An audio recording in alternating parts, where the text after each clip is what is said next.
pagdaong ng malalaking bangkang ito sa Navotas Port mula sa pangingisda, Tara na! hudyat ng paparating na biyaya para sa magkakapatid na Mary May at Ashley. Tro, pahin kami kanin, Tro. Naabutan namin silang paakyat sa mga bangka. Tara na! Pakay nila makahingi ng bahaw o tirang kanin mula sa mga mangingisda. Pahin kanin niya. Sa unang bangka, kaning lamig ang nahingi nila. Kaso bahaw lang to eh. Okay lang yan. May ulam kayo? Yan, sabaw. Yung binibigay po sa amin matigas, inaano po namin, sinasangag para po medyo lumambot siya. Tapos minsan tutong, yung ibabaw lang yung kinakain namin kasi sobrang pait po ng pagkatutong. Pangangalakal ang kabuhayan ng pamilya ni na Mary May. Pero dahil wala pa silang kita, ito muna ang pantawid gutom nila. Sa sumunod na bangka, maswerte na lang naabutan ang bagong lutong kanin. Kuya, pahin kanin niya. Wow. Oh. Ano?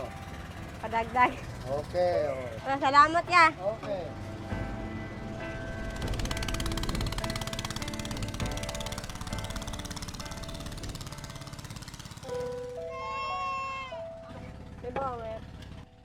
Gumagawa naman daw sila ng paraan para hindi na sila manghingi. Pero dahil sa hirap ng buhay at sa mahal na mga bilihin, ay kinakapos pa rin talaga sila. May dumarating, may nagbibigay po ng isda sa amin. Tapos binibenta namin. Yun po, nababudget po namin. Tapos nababudget ni mama yung kay papa. Budgetin po yun hanggang may dumating na bangka ulit. Kaso minsan hindi po talaga kasi mahal po bilihin dito. Yung hindi po nagkakasya sa loob ng ng isang linggo.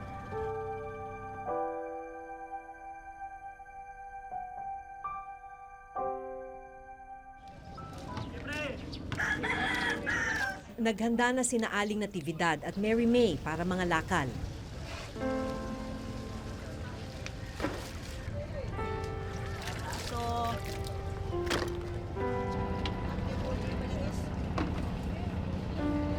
Yung basura po ng bangka, kinukuha po namin. Kami po yung nagtatapon, yung kalakal po nun, tinatabi namin, iniipon namin sa isang linggo. Tapos yun, magiging budget namin yung pag nabenta.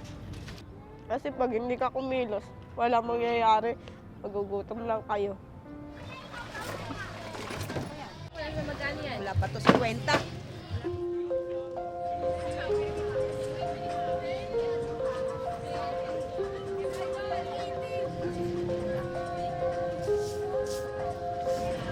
$39 na lang. Kailan po ba yung kilala nyo? Oh, ito lang po, 40 lang ito.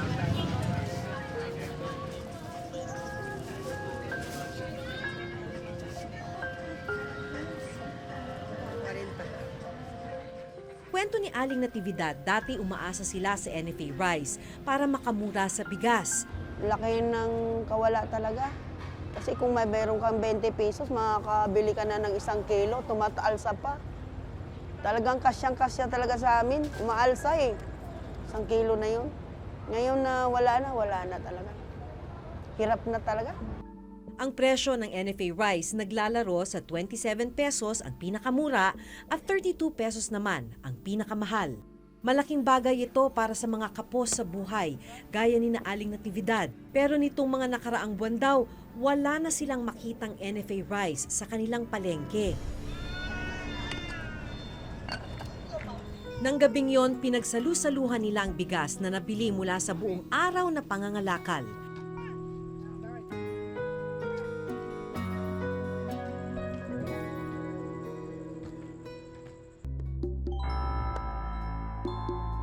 Hindi lang sa palengke sa Navotas walang NFA Rice. 3 palengke pa ang inikot namin sa Metro Manila.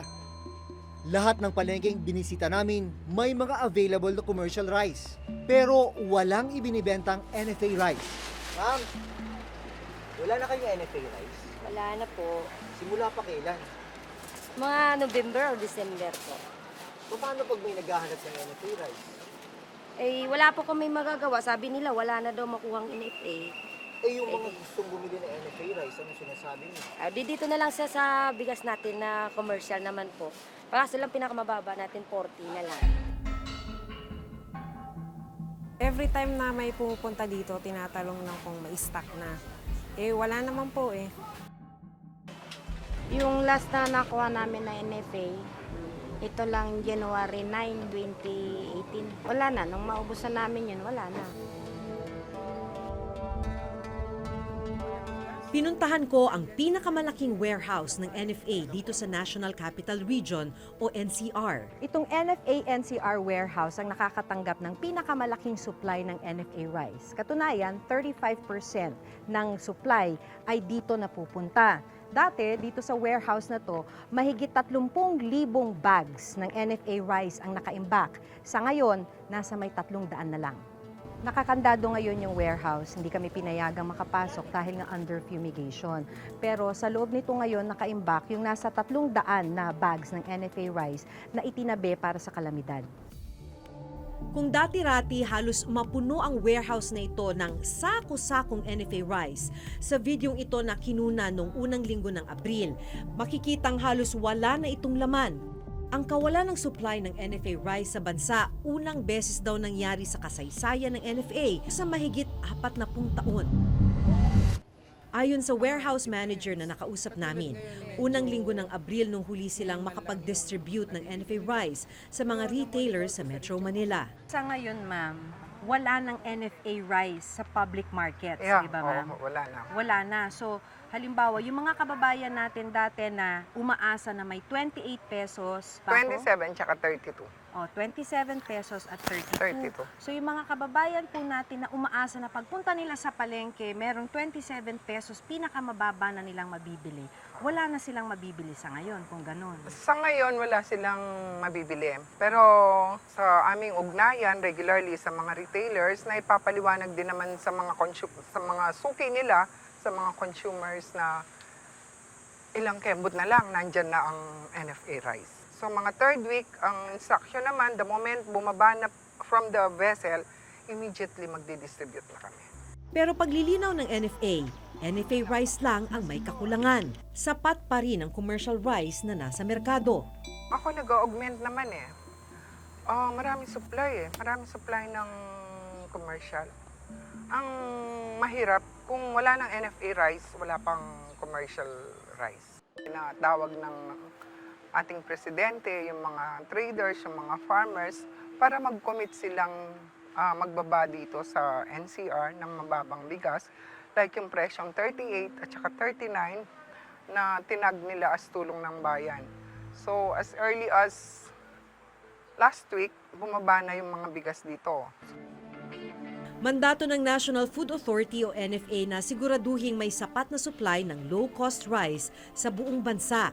Dapat may 15-day buffer stock din ng NFA rice sa mga warehouse na aabot dapat sa 400,000 metric tons ng bigas. Pero malinaw na hindi ito nangyayari sa kasalukuyan. So yung abilidad niya na mag-stabilize ng price depende dun sa available stock niya. Kasi pag tumaas masyado yung bigas, at ayaw mag-release ng stocks yung private sector, so ito na si NFA, siya na magre-release ng stocks. So bababa ang presyo. So yun yung stabilization function. Pagka naman medyo mura yung bigas at may pagkakataon siya, doon siya mag-i-stockpile more than usual para meron siyang nakahanda in times of high prices. Problema ngayon, wala na yung stock. So wala na siyang pang-kontra ng pagtaas ng presyo. Ano ba nangyari, sir? Bakit nagkaroon ng shortage ang NFA? Yung nangyari, magkaiba ang pananaw ng ating pong NFA Council at saka NFA Management kay Administrator Aquino. Iba ang pananaw kasi during that time, nung sinasabi natin, dwindling na yung stocks ng NFA, klaruhin ko lang Aquino, wala tayong kakulangan ng bigas nationwide kasi marami tayong bigas yung nasa commercial. Yung kulang natin is buffer stock ng NFA. November 2017 raw humingi ng permiso ang NFA Administrator sa NFA Council para makapag-angkat o import ng bigas. Pero hindi raw ito inaprubahan. Kailangan ng approval ng NFA Council bago makapag-import ang NFA. Sinabi namin sa NFA Council na dwindling na yung stocks natin. At that time, ang presyo po ng local palay, yung procurement sana natin,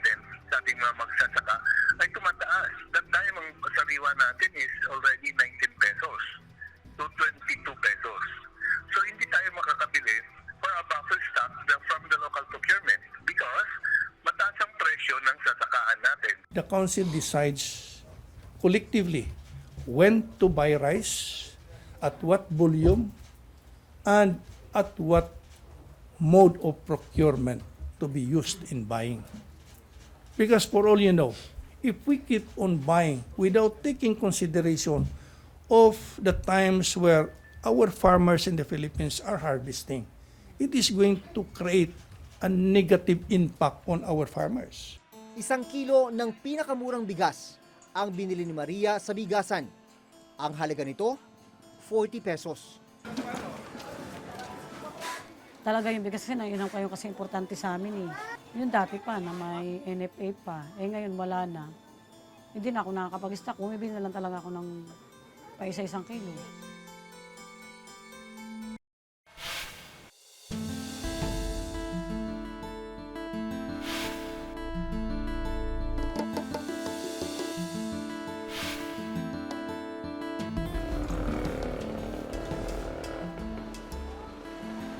Alas 8 ng umaga, naabutan namin si Maria na nag-aayos ng kanilang paninda. Itlog, te! Tulak-tulak ang kariton na puno ng itlog. Itlog, te!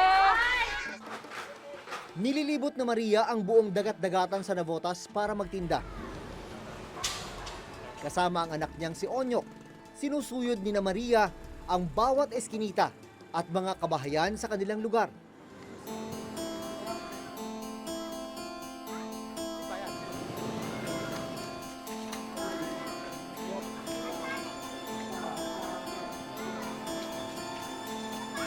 Mag-isang itinataguyod ni Maria ang 9 na anak, kaya kailangan niya raw magdoble kayod para mabuhay ang pamilya. 5 o'clock pa lang gising na ako niyan.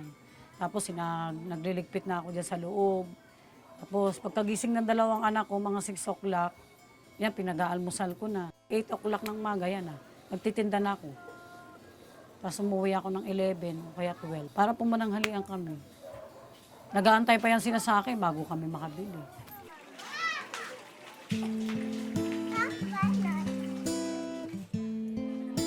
Matapos ang 4 na oras na pagtitinda, 80 piso ang kinita ni Maria.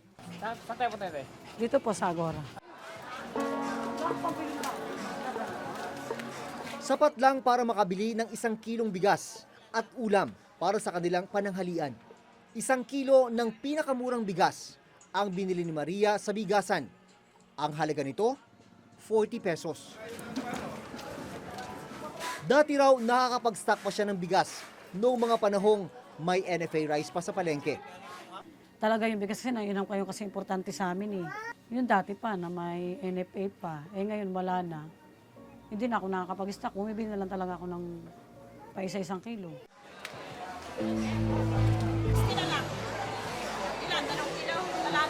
Pagdating sa isdaan, pinagkasya na lang ni Maria ang natitirang 40 piso para makabili ng ulam.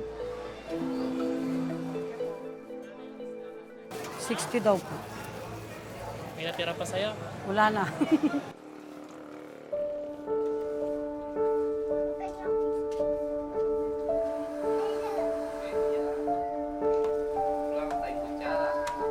Pagkaluto ng pananghalian, Paano yung pinagkakasya yung kanin, te?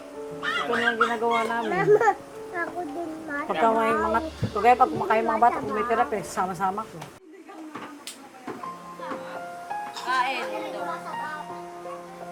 nakaraos man ang pananghalian, problema naman ni Maria ang hapunan.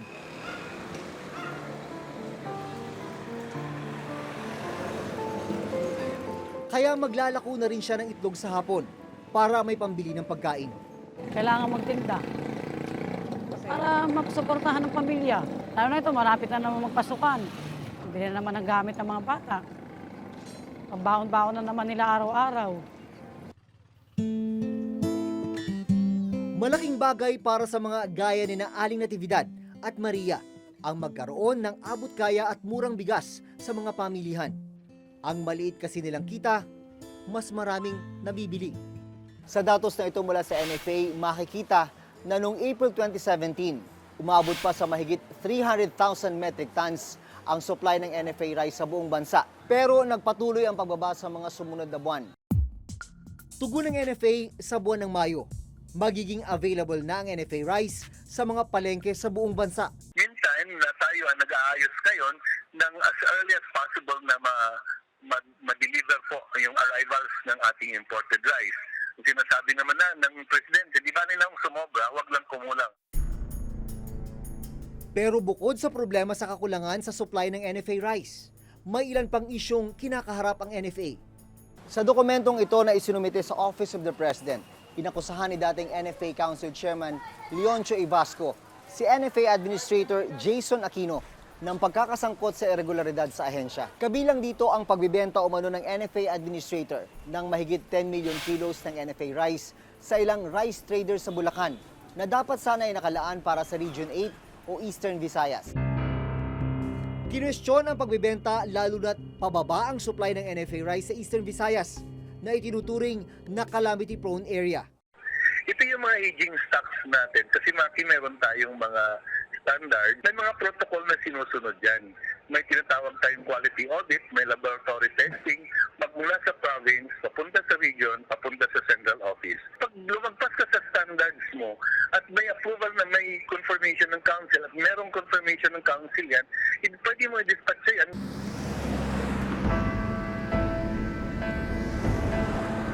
Pinakamalaking trader na binentahan ang Mutya Rice Mill sa Bulacan na nakabili ng mahigit 28,000 sako ng bigas. Yung mga edges na mga bigas na luma na dahil gusto naming makatulong sa gobyerno at saka hindi mabubulok yung bigas sa Region 8, kumuha po kami. At saka pinayagan po naman kami po ng NFA Region 8. May lahat yan may mga dokumento po yan. Nakukuha ko to sir dun sa memorandum for the President from the Cabinet Secretary. Isa dun sa mga puna dun sir, of the 39 cooperatives, 22 are not authorized to engage in rice importation as indicated in their Certificate of Cooperation. Dapat nilabas na nun yan. Kung galing ho yan sa Cabinet Secretary, sana nang panapigilan na nila yan because they're part of the decision making. Sa isang pag-aaral ng International Rice Research Institute, dahil sa patuloy na paglaki ng populasyon ng Pilipinas at dahil seasonal ang pag-harvest, hindi nagiging sapat ang local production ng bigas. Kaya kinakailangang mag-angkat ng bigas mula sa ibang bansa. Isa sa suhestyon ng isang ekonomista, alisin ang kapangyarihan ng NFA na magbigay ng import quota o payagan ang importation para sa lahat ng private traders. So that will very quickly, without any subsidies, with zero government funds at stake, bring down the price of rice in the local market if you open up trade in importation of rice. Kaya lang, ayaw gawin ng mga policymakers kasi nga this will imply babagsak yung palay price. Pero para sa isang non-government organization, mahalaga rin na mapaunlad ang sektor ng agrikultura para mas mapataas ang produksyon ng bigas ng ating local farmers. Kung nandyan yung suporta ng gobyerno sa mga magsasaka, una, kailangan magpatupad siya ng tunay na reforma sa lupa. Libreng lupa para sa mga magsasaka. Post-harvest facilities, irrigation, pautang. Kailangan i-ensure yung produkto ng mga magsasaka ay nabibili ng mataas para hindi lugi ang mga magsasaka. Kailangan may price control doon sa mga pangangailangan ng mga magsasaka sa pagsasaka.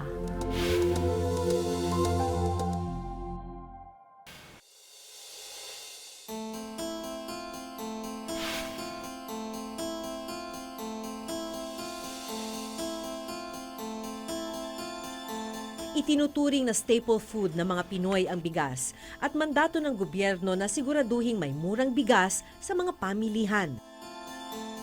Sa panahon na hindi nagagawa ng gobyerno ang kanilang responsibilidad sa pagkakaroon ng supply ng NFA rice, dapat na masingil kung sino ang may pagkukulang. Siguraduhin na may aaksyon para mabilis na matugunan ang problema. Dahil apektado, higit lalo ang kumakalam na sikmura ng mga mahihirap. Hanggang sa susunod na Huwebes, ako si Jun Veneracion. Ako si Maki Pulido at ito ang nakatala sa aming Reporter's Notebook.